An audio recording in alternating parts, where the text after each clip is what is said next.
Oke, hai. Senyumnya mana? Gue mau kita berbahagia. Mungkin kalian lupa senyum. Seperti biasa, ya. Ini kayak gue senyum ya. Ya kalau misalnya kalian udah senyum, gue makasih banget. Kalau kalian belum senyum, jangan lupa senyum hari ini. Dan besok. Dan besok-besoknya lagi. Oke, seperti biasa, selamat datang di persekutuan online kita. Kurang bahagia ya? Selamat datang di persekutuan online kita. Seperti biasa, gue bakal tanya kabar kalian. Jadi gimana kabarnya? Kita gak ketemu 2 minggu ya kayaknya, karena minggu kemarin tuh Bu Sari ada halangan karena kayaknya dia sibuk untuk mikirin ini perjamuan Kudus. Jadi kita ketunda, tapi nggak apa-apa karena di sini kalian ketemu sama gue lagi. Kalau misalnya tadi gue tanya apa kabar kalian, terus kalian jawabnya baik, bersyukur banget. Kalau misalnya kalian jawabnya masih kurang baik, nggak apa-apa karena mungkin hari ini bukan harinya kita. Mungkin kita harinya tuh besok. Mungkin besok kita malah lebih bahagia dari yang tadi bahagia gitu kan. Kita kan ada waktu untuk bahagianya sendiri. Jadi sabar aja. Tuhan tuh ngasih waktu buat kita kok. Terus gue tahu banget kalian, gue juga sih sangat bosen dengan kalian yang sekarang. Kita udah kayak 7 bulan ya kalau gak salah, atau 8 bulan gitu di rumah doang. Mungkin ada yang keluar-keluar. Dan kita diselimuti, diselimuti oleh sebuah penyakit bernama virus corona. Tapi sayangnya kita masih gak bisa buat bersekutu kembali di gereja. Ya masih ingat sama kasus COVID yang semakin bertambah. Tapi kayaknya akhir-akhir ini tuh makin ada kabar baik deh. Soalnya gue pernah baca artikel persenan yang sembuh itu ada 70 berapa persen gitu. Jadi tetap aja kita doain. Terus belum lagi sama negara kita lagi chaos banget. Tetap kita doain terus karena kita juga mau yang terbaik untuk lingkungan sekitar kita kan. Meskipun kita nggak bisa beribadah di gereja, kita nggak bisa mungkin ngitung-ngitung persembahan, it's okay karena itu nggak bakal jadi halangan untuk kita memuji dan memuliakan nama Tuhan, ya nggak? Kalau gue sih ya. Kita masih bisa bersekutu, contohnya sekarang, meskipun kita nggak ketemu secara langsung. Jadi kita harus tetap bersyukur karena kita masih dikasih fasilitas untuk tetap bersekutu, seperti HP atau laptop yang buat kalian nonton gue sekarang. Sekarang kita masuk ke persekutuan kita. Kita bakal siapin diri kita bakal nyanyi Ku Masuki Gerbangnya.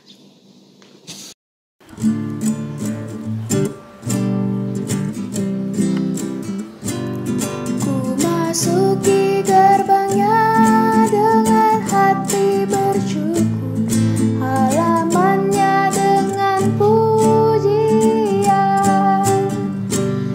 Kataku hari ini harinya Tuhan, ku bersuka sebab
ibaratnya tadi kita sedikit pemanasan untuk masuk ke persekutuan kita hari ini.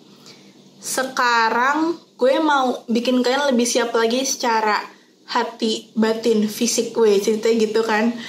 Nah, caranya itu adalah dengan kita berdoa, karena menurut gue nyanyi doang itu gak cukup, worship doang itu belum cukup tanpa kita ada berdoa. Keren banget gak? Ya, sekarang kita bakal berdoa, gue yang pimpin, dan gue minta kalian buat berdiri secara tegak, siap, dan nunduk ya nanti pas doa. Jangan liatin gue. Oke, yuk. Semasuk ke persekutuan, mari kita siapkan hati kita dengan berdoa. Ya Bapa, kami berterima kasih atas penyertaan-Mu sepanjang hari ini. Hingga saat ini kami dapat mengikuti persekutuan ini. Bapa, saat kami akan memulai persekutuan kami, kiranya Engkau senantiasa menyertai kami, agar kami dapat mengikuti persekutuan ini dari awal hingga akhir dengan baik. Terima kasih Bapa. Kiranya hanya kasih setia-Mu yang senantiasa menyertai kami, mulai dari hari ini hingga selama-lamanya. Amin. Nah, udah berdoa kan? Beneran berdoa kan? Ya kalau misalnya kalian bohong sama gue, ntar katakan sama Tuhan sih. Ya ntar catatnya sama malaikat. Bukan sama gue sih. Tapi ya gak apa. Sekarang udah siap kan ceritanya hatinya? Udah siap untuk mendengarkan firman Tuhan ya? Gue harap sih kalian penasaran. Soalnya menurut gue tema hari ini tuh benar-benar bingungin sih. Jadi tema hari ini tuh kan di thumbnailnya judulnya hadiah terindah. Tapi setelah gue pikir-pikir, di saat-saat seperti ini gak ada tuh yang cocok sama hadiah terindah. Maksudnya gak ada event Kristen yang spesial selain Natal kan. Tapi itu tuh Desember. Jadi gue mikir hadiah terindah tapi buat Natal. Tapi Natal kan masih lama. Terus yang deket sama ini cuma Halloween lah. Hadiahnya setan gitu kan gak mungkin ya. Jadi mendingan kita langsung ke Bu Sari habis ini, karena habis ini Bu Sari yang bakal ceritain, bakal ngasih firman. Dan sebelum kita memasuki firman, kita bakal worship dulu, kita bakal nyanyi lagu Pribadi yang Mengenal Hatiku.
Halo remaja Bintama yang dikasihi Tuhan, kita bersyukur kita berjumpa lagi dalam persekutuan lewat online ini.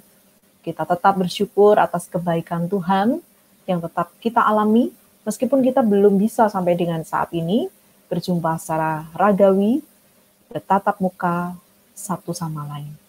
Kita hendak mendengarkan firman Tuhan. Sebelumnya kita akan mohon pimpinan Roh Kudus supaya kita dapat mendengarkan firman Tuhan dan bahkan melakukannya dengan pertolongan Tuhan. Mari kita berdoa. Bapa di surga, terima kasih karena kami kembali diberi kesempatan menerima sapaan lewat sabda Tuhan yang hendak diberitakan bagi kami.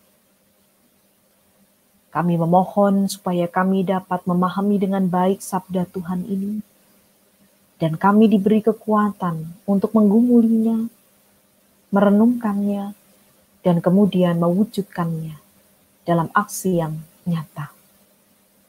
Berkati setiap anak-anak-Mu, remaja-remaja GKI Bintaro Utama, yang bersekutu dan memuji Tuhan, serta mendengarkan sabda Tuhan ini. Berkati juga setiap orang yang menyaksikan tayangan ini. Biarlah apa yang hendak kami bersama dengarkan, kami boleh mengalaminya sebagai sapaan Tuhan. Tuhan yang menjumpai kami satu persatu. Perlengkapi hamba-Mu yang Kau pakai memberitakan dalam segala keterbatasannya. Biarlah Engkau sendiri yang memampukan dan menyempurnakan segala yang sudah dipersiapkan, sehingga boleh membangun kehidupan kami semua.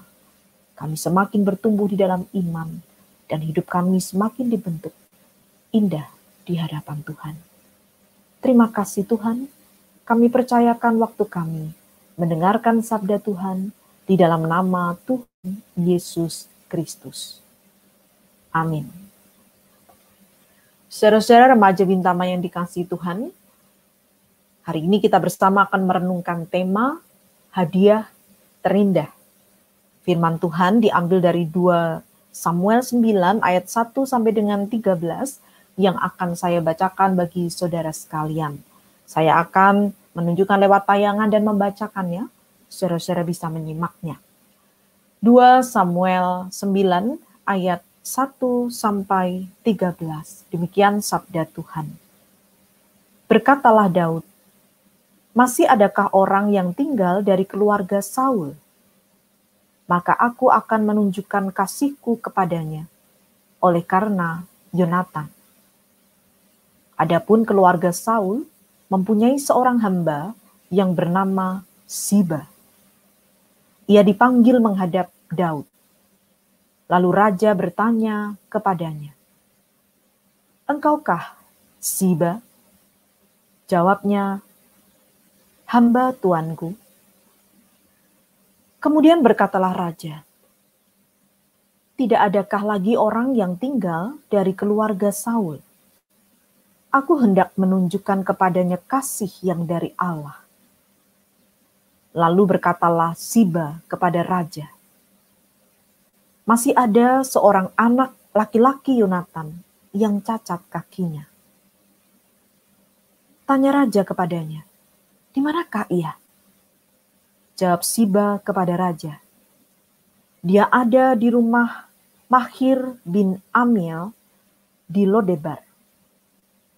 Sesudah itu Raja Daud menyuruh mengambil dia dari rumah Mahir bin Amiel dari Lodebar. Dan Mefiboset bin Yonatan bin Saul masuk menghadap Daud. Ia sujud dan menyembah. Kata Daud, "Mefiboset." Jawabnya, "Inilah hamba tuanku." Kemudian berkatalah Daud kepadanya, "Janganlah takut, sebab aku pasti akan menunjukkan kasihku kepadamu oleh karena Yonatan ayahmu. Aku akan mengembalikan kepadamu segala ladang Saul, nenekmu, dan engkau akan tetap makan sehidangan dengan aku." Lalu sujudlah Mefiboset dan berkata, "Apakah hambamu ini sehingga engkau menghiraukan anjing mati seperti aku. Lalu raja memanggil Ziba, hamba Saul itu, dan berkata kepadanya, segala sesuatu yang adalah milik Saul dan milik seluruh keluarganya, kuberikan kepada cucu tuanmu itu. Engkau harus mengerjakan tanah baginya, engkau, anak-anakmu dan hamba-hambamu, dan harus membawa masuk tuayannya, supaya cucu tuanmu itu ada makanannya. Mefiboset cucu tuanmu itu akan tetap makan sehidangan dengan aku. Siba mempunyai 15 orang anak laki-laki dan 20 orang hamba. Berkatalah Siba kepada raja, hambamu ini akan melakukan tepat seperti yang diperintahkan tuanku raja kepadanya. Dan Mefiboset makan sehidangan dengan Daud sebagai salah seorang anak raja. Mefiboset mempunyai seorang anak laki-laki yang kecil yang bernama Mika. Semua orang yang diam di rumah Siba adalah hamba-hamba Mefiboset. Demikianlah Mefiboset diam di Yerusalem, sebab ia tetap makan sehidangan dengan raja. Adapun kedua kakinya timpang. Demikianlah pembacaan firman Tuhan. Yang disebut berbahagia adalah setiap kita yang hidupnya selalu memelihara sabda Tuhan. Terpujilah Tuhan. Saudara-saudara yang dikasihi Tuhan, bagi anak kecil yang sedang berulang tahun, salah satu momen yang paling dinanti selain meniup lilin adalah momen membuka hadiah. Kita pun seperti anak kecil yang sangat berbahagia ketika kita menerima hadiah tertentu. Hadiah terindah apa yang pernah saudara terima? Silakan diingat-ingat. Apakah berupa barang yang mahal? Berupa barang yang berharga, atau tidak mahal tapi merupakan barang yang sangat kita butuhkan, sehingga kita melihatnya sebagai hadiah yang terindah, atau bentuknya uang, atau mungkin ada di antara kita yang mendapat hadiah terindah dengan diberi kesempatan liburan oleh orang tua. Tema kita hari ini tentang hadiah terindah. Apa yang dimaksud oleh tema kita tentang hadiah terindah ini? Hadiah terindah ini ternyata berbicara tentang penerimaan. Penerimaan adalah hadiah terindah yang dimaksud dalam tema kita. Kenapa penerimaan merupakan hadiah terindah? Bukan uang, bukan barang, atau apapun itu. Sebab siapapun kita, apapun latar belakang kita, kita semua membutuhkan yang namanya penerimaan. Gambar yang ada di sini adalah piramida kebutuhan menurut Abraham Maslow. Abraham Maslow ini terkenal dengan konsep hierarki yang disebut ini, piramida kebutuhan. Kalau kita perhatikan, Maslow menempatkan penerimaan juga sebagai kebutuhan seseorang. Setelah yang mendasar, yakni kebutuhan fisik, lalu kebutuhan keamanan, baru kemudian disebut dengan kebutuhan sosial, yakni perasaan diterima sebagai anggota kelompok, perasaan dicintai. Tanpa pemenuhan kebutuhan ini, maka seseorang akibatnya, kalau tidak terpenuhi kebutuhan penerimaan ini, seseorang bisa mengalami yang namanya tidak percaya diri, merasa diri tidak berharga, bahkan mungkin ada yang sampai mengalami depresi. Karena besarnya kebutuhan ini, maka kadangkala ada yang bersedia melakukan apa saja supaya bisa diterima. Contohnya berikut ini, saudara. Ini contoh lama ya. Ada sebuah film action komedi yang bagi saya cukup menghibur. Ini film lama yang berjudul Kung Fu Hustle. Film ini berkisah tentang seorang pengangguran yang diperankan oleh aktor Stephen Chow. Dia ingin sekali masuk menjadi anggota geng terkenal, gitu ya, yang disebut dengan geng kapak. Padahal geng kapak ini terkenal dengan berbagai kejahatannya. Mengapa Stephen Chow ingin masuk anggota geng? Jadi dia sempat curhat dengan temannya. Waktu masih kecil, dia pernah menghabiskan uang tabungannya yang sangat sedikit untuk membeli buku panduan jurus yang namanya Tapak Buddha dari seorang pengemis. Tujuannya mulia. Dia ingin menjaga kedamaian dunia.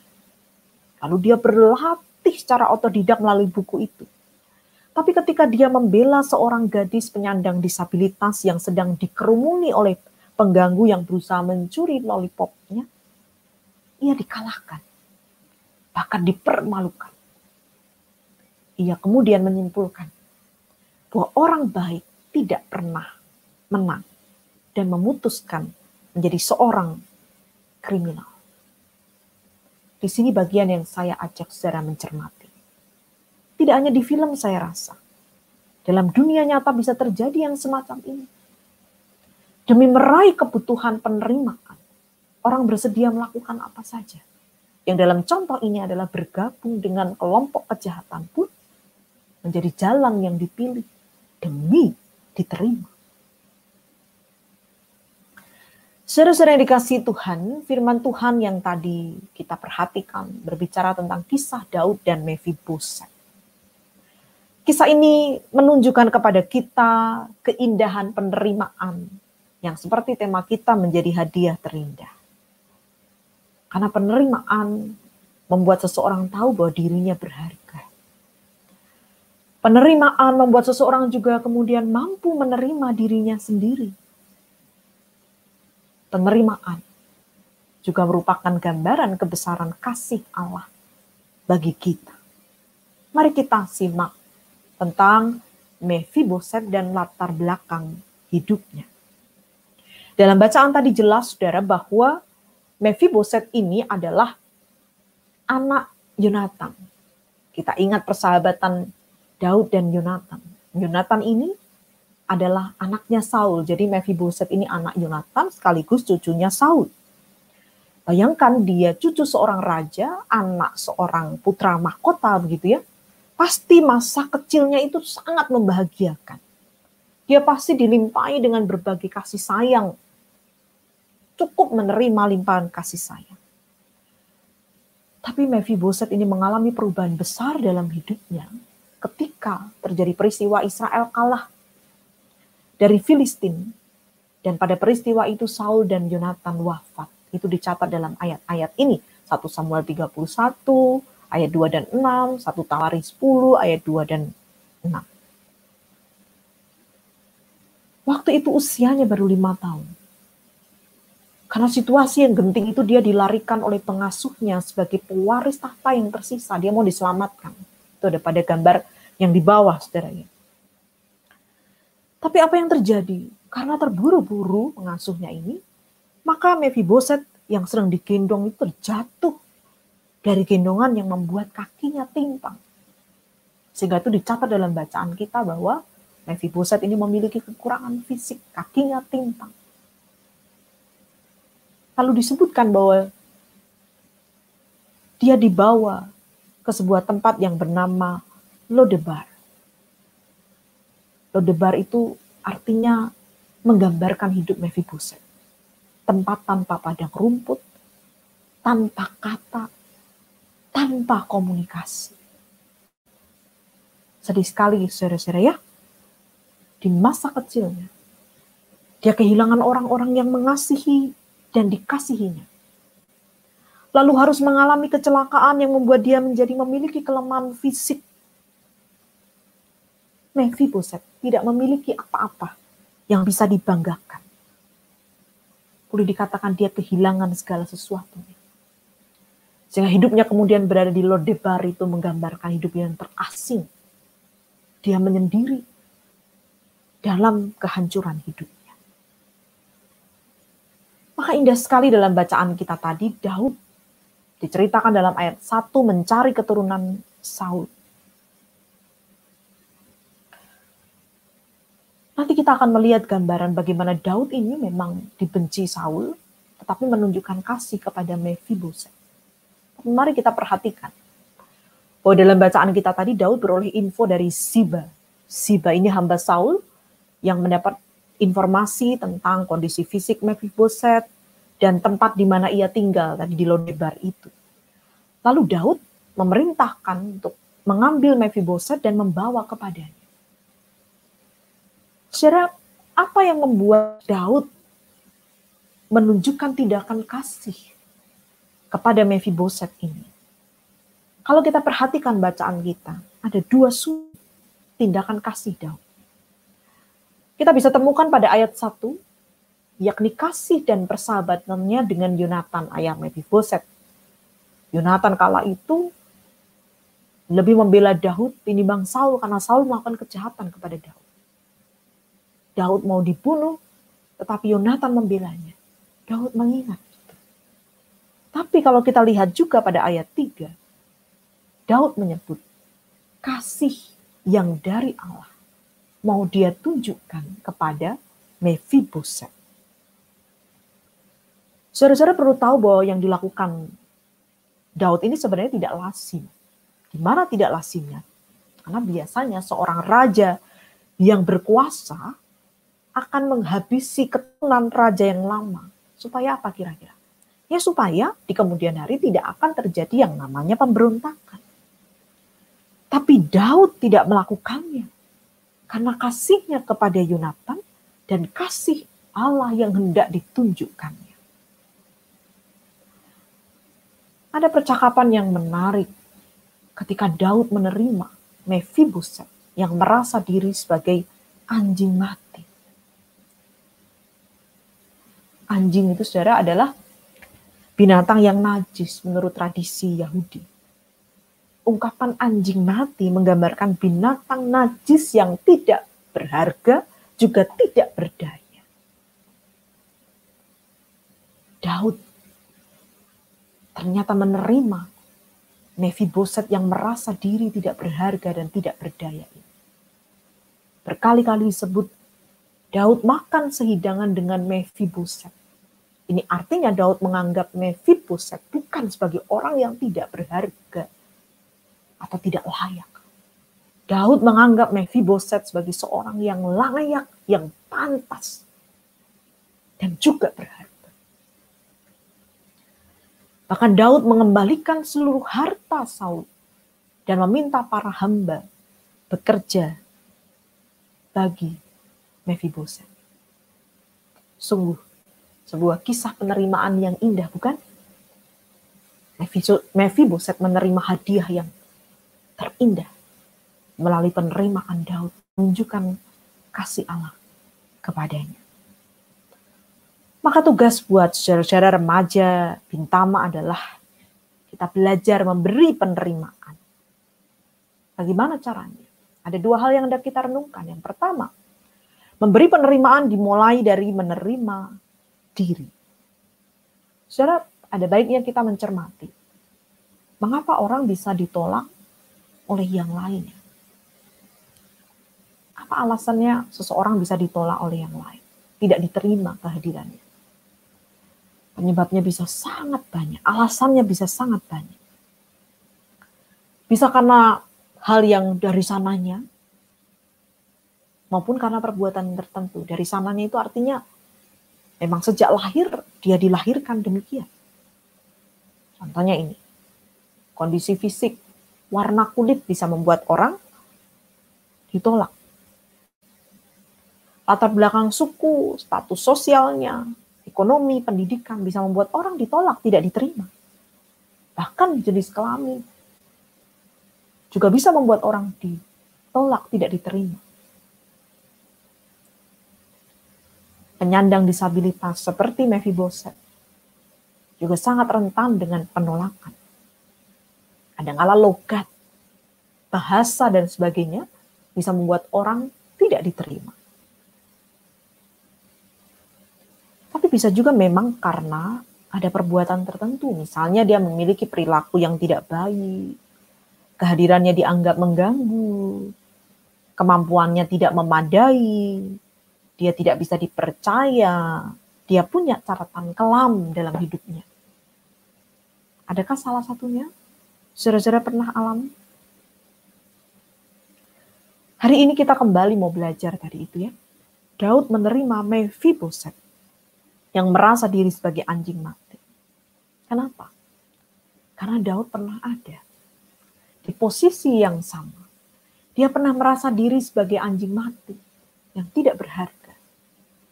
Ketika ia dikejar-kejar oleh Saul hendak dibunuh. Dalam 1 Samuel 24 ayat 14 di sana kita bisa temukan bagaimana Daud pun pernah mengalami perasaan tidak layak, tidak berharga, tidak berdaya, dan merasa diri sebagai anjing mati. Apa yang mengubah hidup Daud? Kasih Allah yang menerima dan menyelamatkan Daud. Meskipun Saul hendak membunuhnya, Allah tetap mengasihi Daud. Maka saudara-saudara, inilah yang harus kita alami seperti pengalaman iman Daud. Daud bisa menerima Mephiboset karena sudah menerima karya penerimaan Allah dalam dirinya. Maka ingatlah hal ini, saudara. Tidak penting siapapun diri kita, Tuhan selalu mengasihi kita. Saudara mesti percaya bahwa siapapun kita, apapun kondisi kita, Tuhan sangat mengasihimu. Tuhan menerimamu. Martin Luther pernah menyampaikan kalimat yang sangat indah. God doesn't love us because our work. We are worth because God loves us. Tuhan mengasihi kita bukan karena kita berharga, saudara. Kita berharga karena kita dikasihi oleh Tuhan. Maka saudara mesti yakin bahwa saudara adalah orang-orang yang berharga, yang dikasihi, yang diterima Tuhan sebagaimana saudara ada. Maka terimalah diri saudara. Sebagaimana Allah mengasihi dan menerimamu sebagaimana engkau ada. Percayalah bahwa kita sangat berharga di mata Tuhan. Apapun keadaan kita, dan siapapun diri kita. Itu yang pertama. Yang kedua, kita belajar menerima sesama sebagaimana kita menerima diri kita sendiri.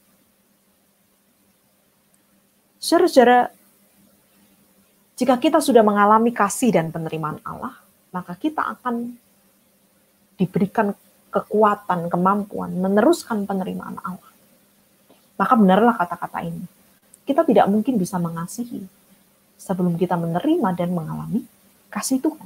Tadi di poin yang pertama, kita diajak untuk menerima dan mengalami kasih Tuhan itu. Kalau kita sudah punya pengalaman seperti ini, seperti yang dialami Daud, maka kita pasti akan diberi kuasa, diberi kekuatan untuk meneruskan. Daud yang sudah mengalami itu, menunjukkan penerimaan dengan makan sehidangan dengan Mephiboset tadi ya, dan menganggapnya sebagai seorang yang berharga.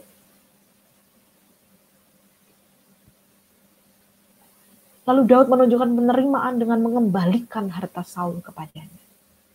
Daud menjamin hidup Mephiboset ini.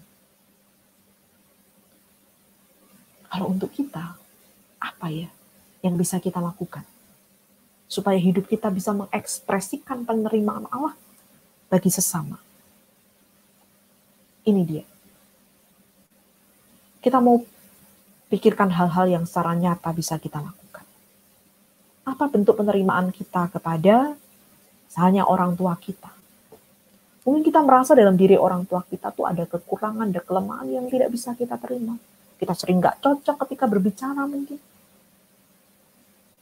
Apa yang bisa kita lakukan untuk menerima orang tua kita? Saudara bisa pikirkan.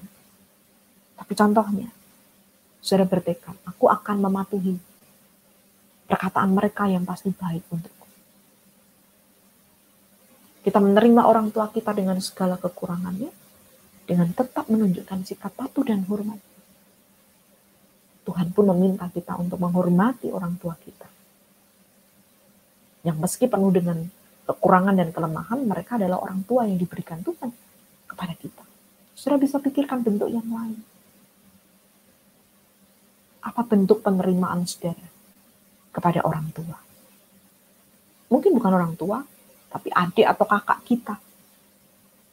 Kadang-kala buat kita menyebalkan, menjengkelkan. Hal apa yang bisa kita lakukan untuk menerima mereka? Contohnya, saudara bertekad ingin berbagi sesuatu, ingin memberikan sesuatu. Mungkin nggak pernah kita memberikan sesuatu bagi adik atau kakak kita. Lakukanlah itu sebagai bentuk penerimaan. Meskipun mereka kadang-kala mungkin tidak selalu cocok dengan saudara-saudara. Kadang cocok, kadang enggak, gitu ya. Tapi saudara bisa menunjukkan penerimaan dengan berbagi. Yang lain mungkin saudara punya asisten rumah tangga di rumah.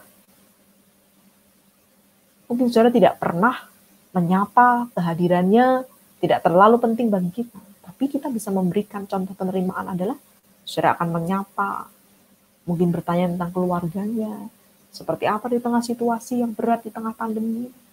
Sapaan saudara, pertanyaan saudara akan melegakan mereka dan membuat mereka merasa diterima.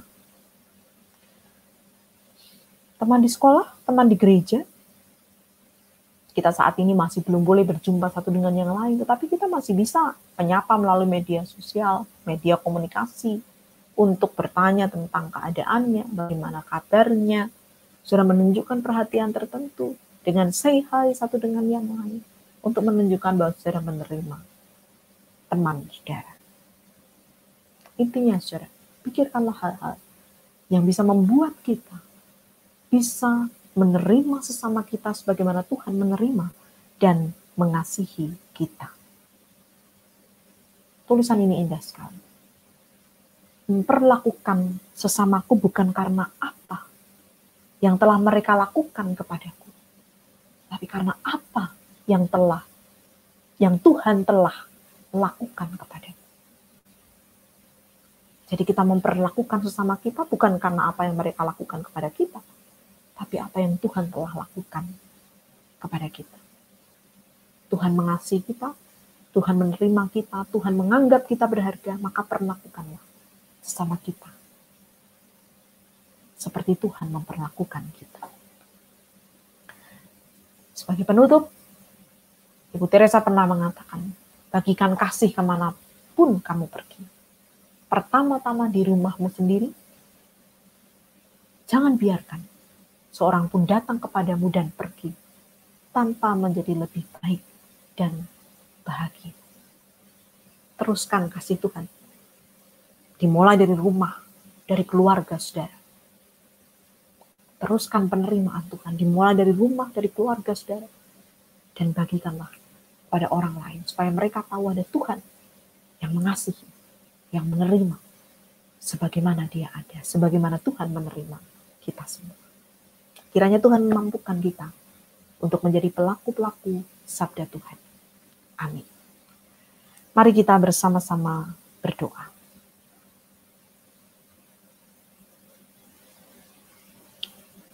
Terima kasih Tuhan. Kami telah menerima kisah yang indah yang dilakukan oleh Daud, yang menunjukkan kasih kepada Mephiboset yang tengah merasa dirinya tidak berharga dan tidak layak. Daud mampu menunjukkan kasih kepada Mephiboset karena mengingat pengalamannya dikasihi oleh Tuhan dan juga pengalamannya bersahabat dengan Yonatan, ayah Mephiboset. Daud pernah berada di posisi yang sama, tetapi Tuhan mencintainya dan melindungi serta tetap mengasihinya. Itulah yang mendorong Daud untuk tidak melakukan kelasiman seorang raja yang menghabisi keturunan raja sebelumnya. Daud membangkitkan pengharapan dalam hidup Mephiboset, menerimanya, menganggapnya layak, mengembalikan semua hak-hak yang diterimanya.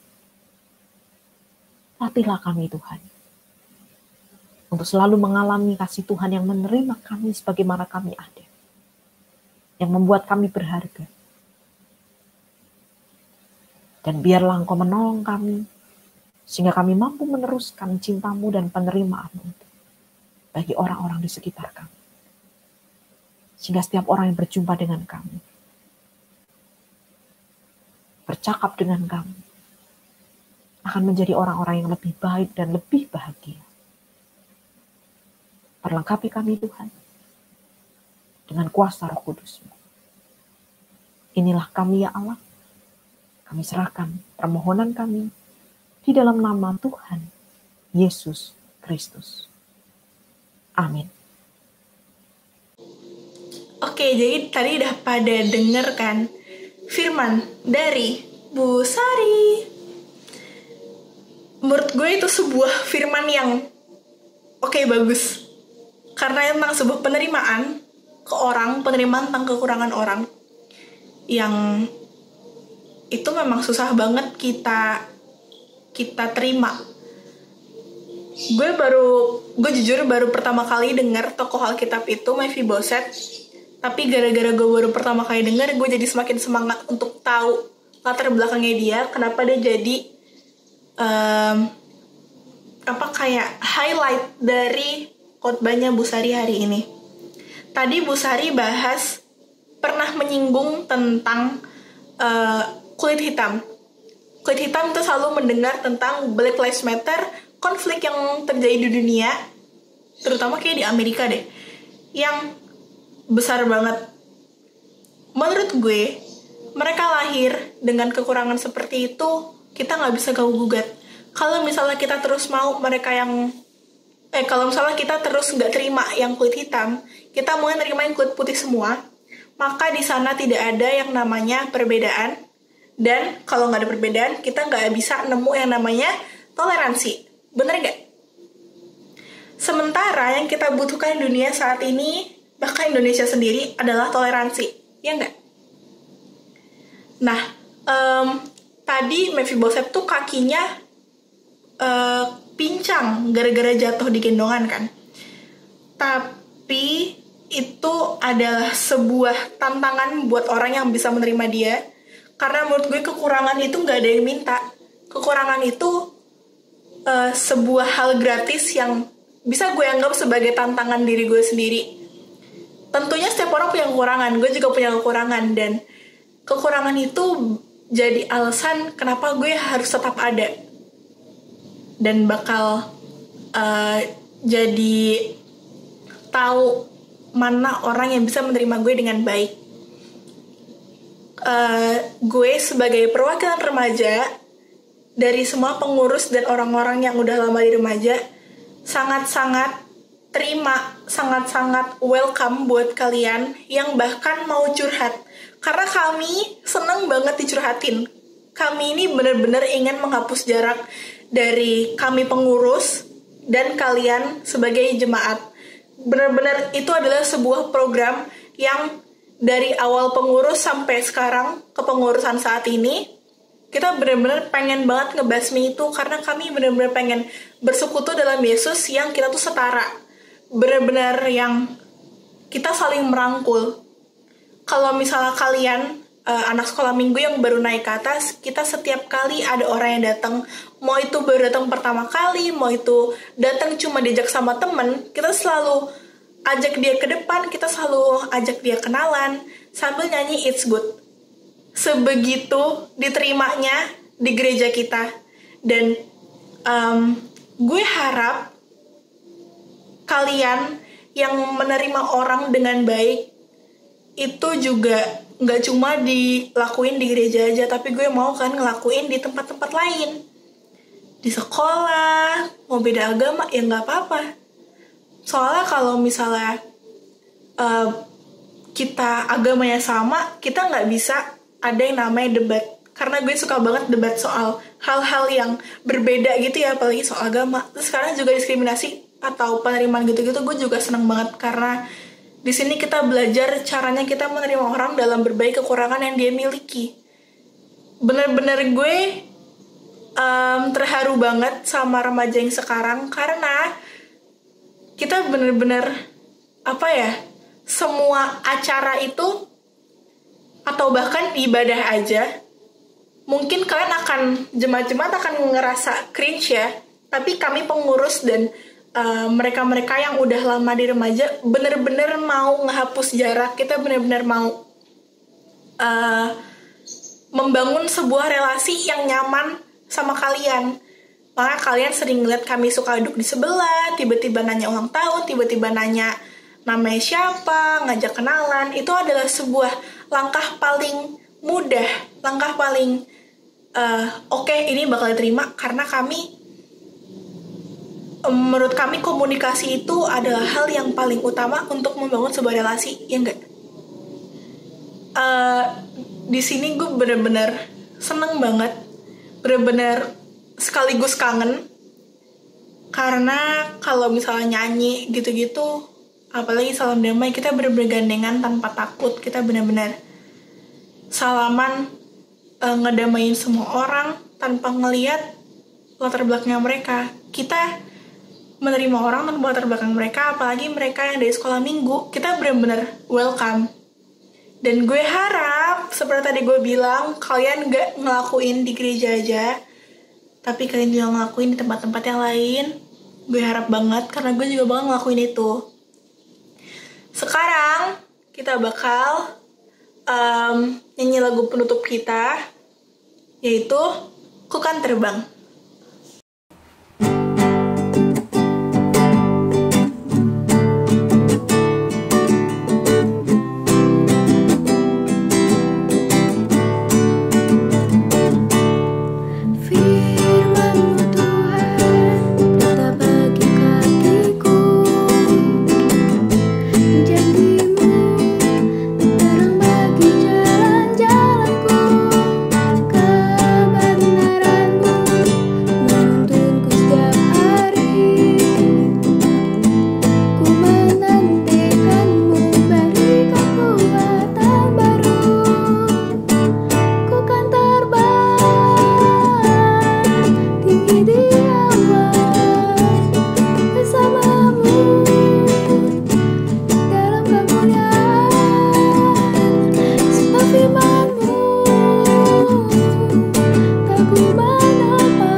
Gue bener-bener berharap banget sih kalian semua nyanyi dengan baik.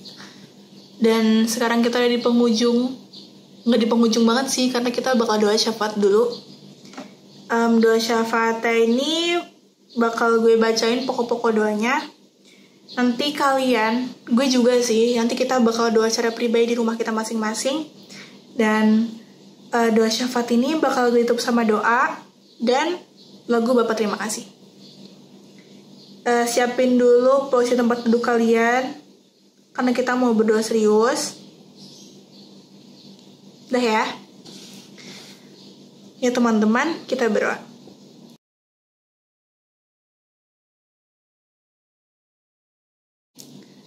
Berdoa untuk kegiatan remaja ke depan supaya berjalan dengan baik.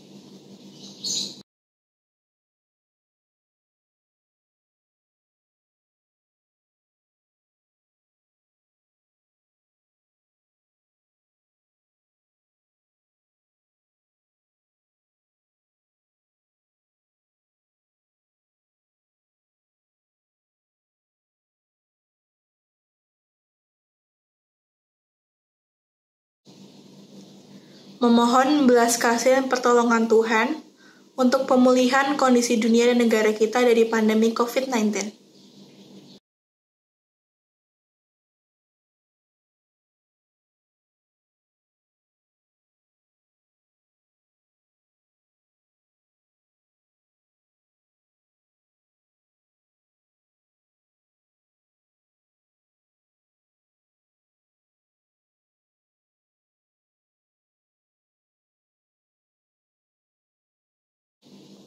Berdoa untuk tim medis setiap rumah sakit yang berjuang menangani dan merawat pasien COVID-19.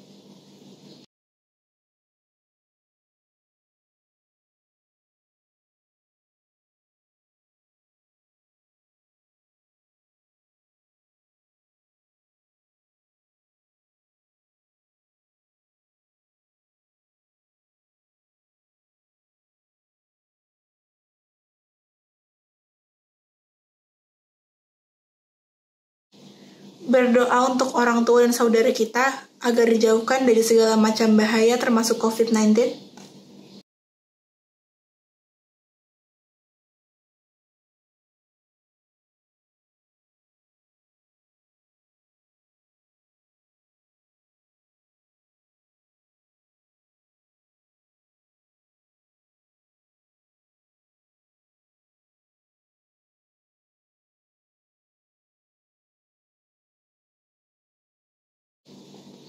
Berdoa untuk pasien COVID-19 dan saudara kita yang sedang sakit agar dapat disembuhkan.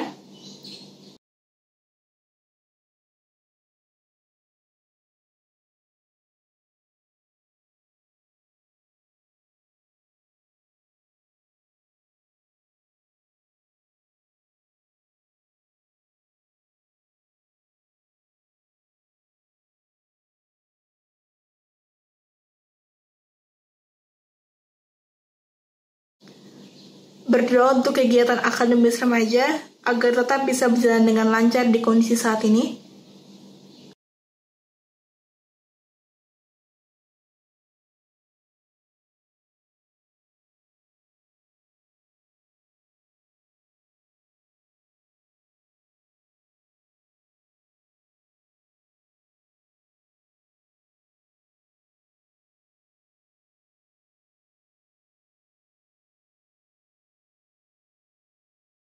Berdoa untuk gereja kita GKI Bintaro Utama dan juga gereja lainnya agar tetap bisa melayani dan beroperasi di kondisi saat ini.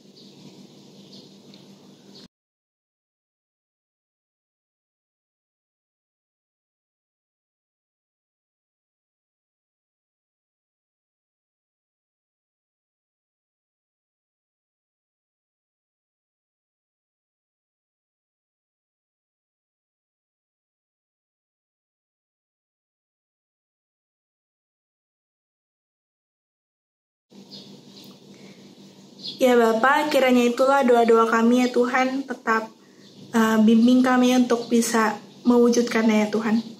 Tidak lupa kami juga berdoa untuk negara kami Indonesia yang sedang chaos, yang sedang dilanda dengan masalah politik ya Tuhan.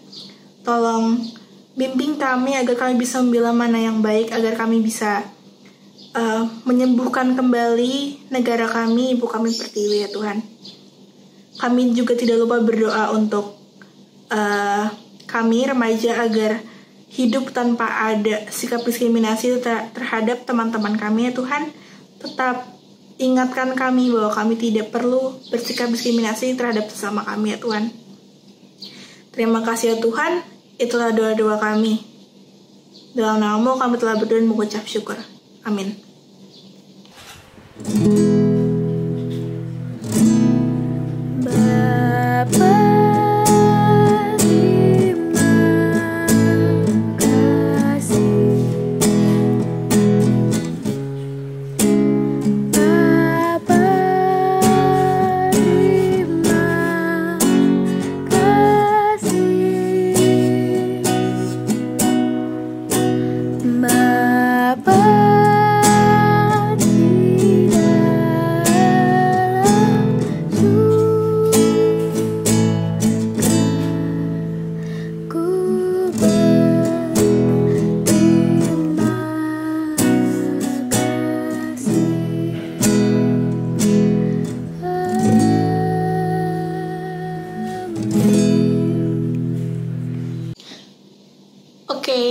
Sekarang kita benar-benar udah di ujung. Ini sorghum juga benar-benar udah di ujung ya. Gue makasih banget sama kalian yang udah mantengin ini persekutuan online dari awal sampai akhir, bertahan dengan segala kebodohan dan kecerewetan gue. Makasih banget. Terus tadi kan dikasih tugas sama Bu Sari ya, biar kita nggak saling berdiskriminasi. Ya kalau misalnya nggak ada, gue aja yang kasih tugas. Kalian jangan diskriminasi orang. Kalian rangkul semuanya tanpa ngelihat latar belakang mereka, tanpa ngelihat warna kulit, ras, suku, agama, budaya, bla. Jangan. Itu gimana kita mau nubuhin toleransi kalau masih ada begituan, ya nggak? Sampai sini aja kita, nanti 2 minggu lagi kita bakal ketemu, dan di sini ya, ketemu di sini. Tapi minggu depan kita bakal ada persekutuan doa online, kan jangan lupa ikut karena di sana ada gue. Mau ketemu gue kan? Oke, dadah.